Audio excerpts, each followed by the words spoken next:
ओम शांति। आज 17 जनवरी 2025। आज के बाबा के महावाक्य हैं, मीठे बच्चे, तुम भारत के मोस्ट वैल्यूएबल सर्वेंट हो। तुम्हें अपने तन मन धन से श्रीमत पर इसे राम राज्य बनाना है। प्रश्न, सच्ची अलौकिक सेवा कौन सी है जो अभी तुम बच्चे करते हो? उत्तर है, तुम बच्चे गुप्त रीति से श्रीमत पर पावन भूमि सुखधाम की स्थापना कर रहे हो। यही भारत की सच्ची अलौकिक सेवा है। तुम बेहद बाप की श्रीमत पर सबको रावण की जेल से छुड़ा रहे हो। इसके लिए तुम पावन बनकर दूसरों को पावन बनाते हो। गीत है, नयनहीन को राह दिखाओ प्रभु। ओम शांति। हे प्रभु, ईश्वर, परमात्मा कहने और पिता अक्षर कहने में कितना फर्क है। हे ईश्वर, हे प्रभु कहने से कितना रिगार्ड रहता है, और फिर उनको पिता कहते हैं तो पिता अक्षर बहुत साधारण है। पिताएं तो ढेर के ढेर हैं। प्रार्थना में भी कहते हैं, हे प्रभु, हे ईश्वर। बाबा क्यों नहीं कहते हैं? है तो परम पिता ना, परंतु बाबा अक्षर जैसे दब जाता है, परमात्मा अक्षर ऊंचा हो जाता है। बुलाते हैं, हे प्रभु, नयनहीन को राह बताओ। आत्माएं कहती हैं, बाबा हमको मुक्ति, जीवन मुक्ति की राह बताओ। प्रभु अक्षर कितना बड़ा है, पिता अक्षर हल्का है। यहाँ तुम जानते हो, बाप आकर समझाते हैं। लौकिक रीति से तो पिताएं बहुत हैं, बुलाते भी हैं, तुम मात पिता हम बालक तेरे। कितना साधारण अक्षर है। ईश्वर व प्रभु कहने से समझते हैं वे क्या नहीं कर सकते हैं। अभी तुम बच्चे जानते हो, बाप आया हुआ है। बाप रास्ता बहुत ही ऊंच सहज बतलाते हैं। बाप कहते हैं, मेरे बच्चे, तुम रावण की मत पर काम चिता पर चढ़ भस्मीभूत हो गए हो। अब मैं तुमको पावन बनाकर घर ले जाने आया हूँ।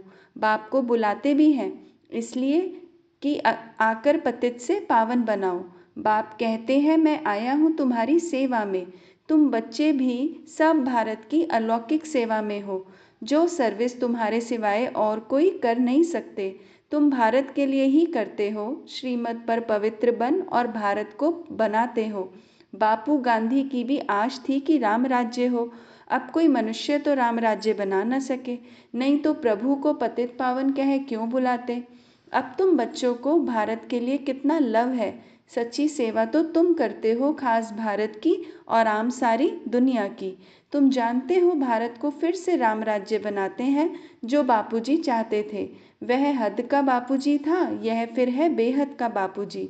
यह बेहद की सेवा करते हैं, यह तुम बच्चे ही जानते हो। तुम्हारे में भी नंबरवार यह नशा रहता है कि हम राम राज्य बनाएंगे। गवर्नमेंट के तुम सर्वेंट हो, तुम दैवी गवर्नमेंट बनाते हो। तुमको भारत के लिए फक्र है। जानते हो, सतयुग में यह पावन भूमि थी, अब तो पतित है। तुम जानते हो, अभी हम बाप द्वारा फिर से पावन भूमि व सुखधाम बना रहे हैं। सो भी गुप्त, श्रीमत भी गुप्त मिलती है। भारत गवर्नमेंट के लिए ही तुम सेवा कर रहे हो। श्रीमत पर तुम भारत की ऊंचते ऊंच सेवा अपने तन मन धन से कर रहे हो।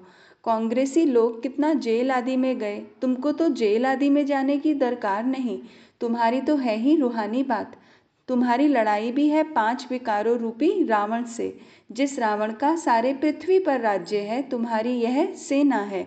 लंका तो एक छोटा टापू है, यह सृष्टि बेहद का टापू है।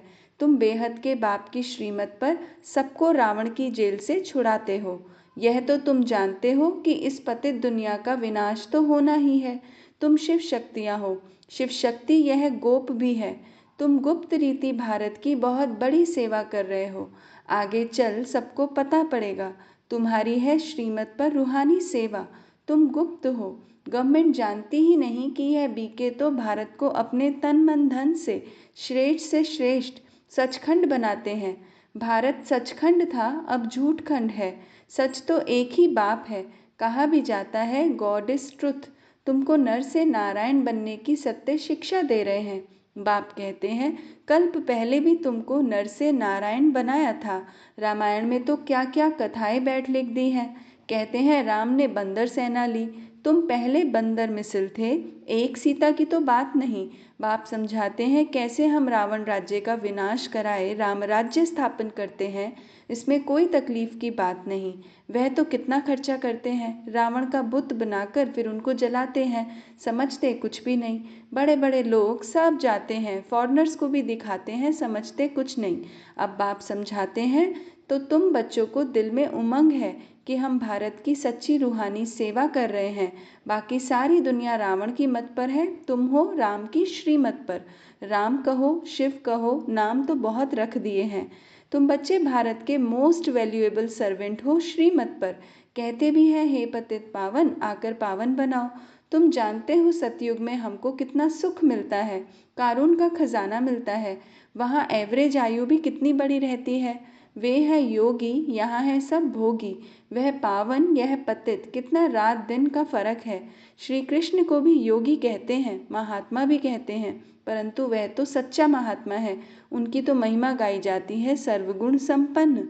आत्मा और शरीर दोनों पवित्र हैं। सन्यासी तो गृहस्थियों के पास विकार से जन्म ले फिर सन्यासी बनते हैं। यह बातें अभी तुमको बाप समझाते हैं। इस समय मनुष्य तो है अनराइटियस अनहैप्पी। सतयुग में कैसे थे? रिलीजियस राइटियस थे, 100% सॉल्वेंट थे, एवर हैप्पी रहते थे, रात दिन का फर्क है। यह एक्यूरेट तुम ही जानते हो। यह किसको पता थोड़ी पड़ता है कि भारत हेवन से हेल कैसे बनता है।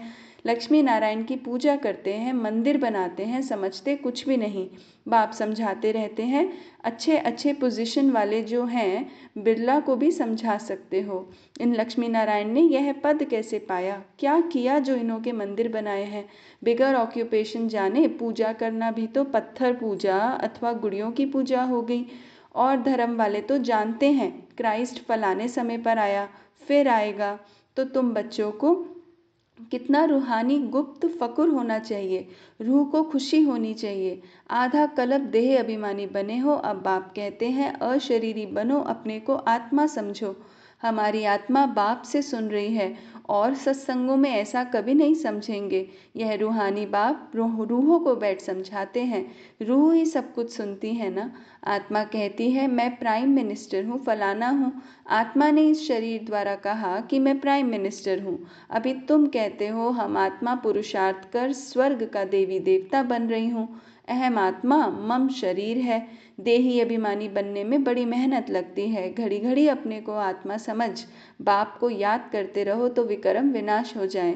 तुम मोस्ट ओबीडियंट सर्वेंट हो, कर्तव्य करते हो गुप्त रीति से, तो नशा भी गुप्त चाहिए। हम गवर्नमेंट के रूहानी सर्वेंट हैं, भारत को स्वर्ग बनाते हैं। बापूजी भी चाहता था नई दुनिया में नया भारत हो, नई दिल्ली हो। अभी नई दुनिया तो है नहीं, यह पुरानी दिल्ली कब्रिस्तान बनती है, फिर परिस्तान बनना है। अभी इनको परिस्तान थोड़ी कहेंगे, नई दुनिया में परिस्तान नई दिल्ली तुम बना रहे हो। यह बड़ी समझने की बातें हैं, यह बातें भूलनी नहीं चाहिए। भारत को फिर से सुखधाम बनाना कितनी ऊंच कार्य है। ड्रामा प्लान अनुसार सृष्टि पुरानी होनी ही है, दुख धाम है ना। दुख हरता सुख करता एक बाप को ही कहा जाता है। तुम जानते हो बाप 5000 वर्ष बाद आकर दुखी भारत को सुखी बनाते हैं, सुख भी देते हैं, शांति भी देते हैं। मनुष्य कहते भी हैं मन की शांति कैसे मिले। अब शांति तो शांति धाम स्वीट होम में ही होती है। उसको कहा जाता है शांति धाम, जहाँ आवाज़ नहीं, गम नहीं, सूर्य चांद आदि भी नहीं होते। अभी तुम बच्चों को यह सारा ज्ञान है। बाप भी आकर ओबीडियंट सर्वेंट बना है ना, लेकिन बाप को तो बिल्कुल जानते ही नहीं, सबको महात्मा कह देते हैं। अब महान आत्मा तो सिवाय स्वर्ग के कभी हो नहीं सकते। वहाँ आत्माएं पवित्र हैं, पवित्र थी तो पीस प्रॉस्पेरिटी भी थी। अभी प्योरिटी नहीं है तो कुछ नहीं है, प्योरिटी का ही मान है। देवताएं पवित्र हैं तब तो उनके आगे माथा टेकते हैं। पवित्र को पावन, अपवित्र को पतित कहा जाता है। यह है सारे विश्व का बेहद का बापूजी। ऐसे तो मेयर को भी कहेंगे सिटी फादर। वहाँ थोड़ी ऐसी बातें होंगी, वहाँ तो कायदे से राज्य चलता है। बुलाते भी हैं हे पतित पावन आओ। अब बाप कहते हैं पवित्र बनो, तो कहते हैं यह कैसे होगा, फिर बच्चे कैसे पैदा होंगे, सृष्टि कैसे वृद्धि को पाएगी। उनको यह पता नहीं है कि लक्ष्मी नारायण संपूर्ण निर्विकारी थे, तुम बच्चों का को कितना ऑपोजिशन सहन करना पड़ता है। ड्रामा में जो कल्प पहले हुआ है वह रिपीट होता है। ऐसे नहीं कि ड्रामा पर रुक जाना है, ड्रामा में होगा तो मिलेगा। स्कूल में ऐसे बैठे रहने से कोई पास हो जाएंगे क्या? हर एक चीज़ के लिए मनुष्य का पुरुषार्थ तो चलता है। पुरुषार्थ बगैर पानी भी मिल ना सके। सेकंड बाय सेकंड जो पुरुषार्थ चलता है वह प्रारब्ध के लिए। यह बेहद का पुरुषार्थ करना है, बेहद के सुख के लिए। अभी है ब्रह्मा की रात सो ब्राह्मणों की रात, फिर ब्राह्मणों का दिन होगा। शास्त्रों में भी पढ़ते थे परंतु समझते कुछ नहीं थे। यह बाबा खुद बैठकर रामायण भागवत आदि सुनाते थे, पंडित बन बैठते थे। अभी समझते हैं वह तो भक्ति मार्ग है, भक्ति अलग है, ज्ञान अलग चीज़ है। बाप कहते हैं तुम काम चिता पर बैठ सब काले बन गए हो। श्री कृष्ण को भी श्याम सुंदर कहते हैं ना। पुजारी लोग अंध श्रद्धालु हैं। कितनी भूत पूजा है, शरीर की पूजा गोया 5 तत्वों की पूजा हो गई। इसको कहा जाता है व्यभिचारी पूजा। भक्ति पहले अव्यभिचारी थी, एक शिव की ही होती थी। अभी तो देखो क्या क्या पूजा होती रहती है। बाप वंडर भी दिखाते हैं, नॉलेज भी समझा रहे हैं, कांटों से फूल बना रहे हैं। उनको कहते ही है गार्डन ऑफ फ्लावर्स। कराची में पहरे पर एक पठान रहता था। वह भी ध्यान में चला जाता था, कहता था हम बहिश्त में गया, खुदा ने हमको फूल दिया। उनको बड़ा मज़ा आता था। वंडर है ना, वह तो 7 वंडर्स कहते हैं। वास्तव में वंडर ऑफ द वर्ल्ड तो स्वर्ग है। यह किसको भी पता नहीं है। तुम्हें कितना फर्स्ट क्लास ज्ञान मिला है, तुमको कितनी खुशी होनी चाहिए। कितना हाईएस्ट बाप दादा है और कितना सिंपल रहते हैं। बाप की ही महिमा गाई जाती है। वह निराकार निरहंकारी है। बाप को तो आकर सेवा करनी है ना। बाप हमेशा बच्चों की सेवा कर उनको धन दौलत दे, खुद वानप्रस्थ अवस्था ले लेते हैं, बच्चों को माथे पर चढ़ाते हैं। तुम बच्चे विश्व के मालिक बनते हो। स्वीट होम में जाकर फिर स्वीट बादशाही आकर लेंगे। बाप कहते हैं हम तो बादशाही नहीं लेंगे। सच्चा निष्काम सेवाधारी तो एक बाप ही है। तो बच्चों को कितनी खुशी रहनी चाहिए, परंतु माया भुला देती है। इतने बड़े बाप दादा को भूलना थोड़ी चाहिए। दादा की मिल्कियत का कितना फक्र रहता है। तुमको तो शिव बाबा मिला है, उनकी मिल्कियत है। बाप कहते हैं मुझे याद करो और दैवी गुण धारण करो। आसुरी गुणों को निकाल देना चाहिए। गाते भी हैं मुझ निर्गुण हारे में कोई गुण नहीं। निर्गुण संस्था भी है। अब अर्थ तो कोई समझते नहीं है। निर्गुण अर्थात कोई गुण नहीं, परंतु वह समझते थोड़ी हैं। तुम बच्चों को बाप एक ही बात समझाते हैं, बोलो हम तो भारत की सेवा में हैं। जो सबका बापूजी है, हम उनकी श्रीमत पर चलते हैं। श्रीमद् भगवत गीता गाई हुई है। अच्छा, मीठे मीठे सिकिलदे बच्चों प्रति माता पिता बाप दादा का याद प्यार और गुड मॉर्निंग। रूहानी बाप की रूहानी बच्चों को नमस्ते। हम रूहानी बच्चों की रूहानी माता पिता बाप दादा को याद प्यार गुड मॉर्निंग और नमस्ते। ओम शांति। धारणा के लिए मुख्य सार।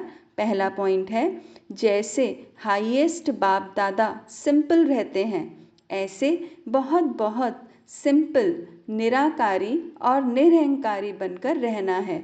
बाप द्वारा जो फर्स्ट क्लास ज्ञान मिला है उसका चिंतन करना है।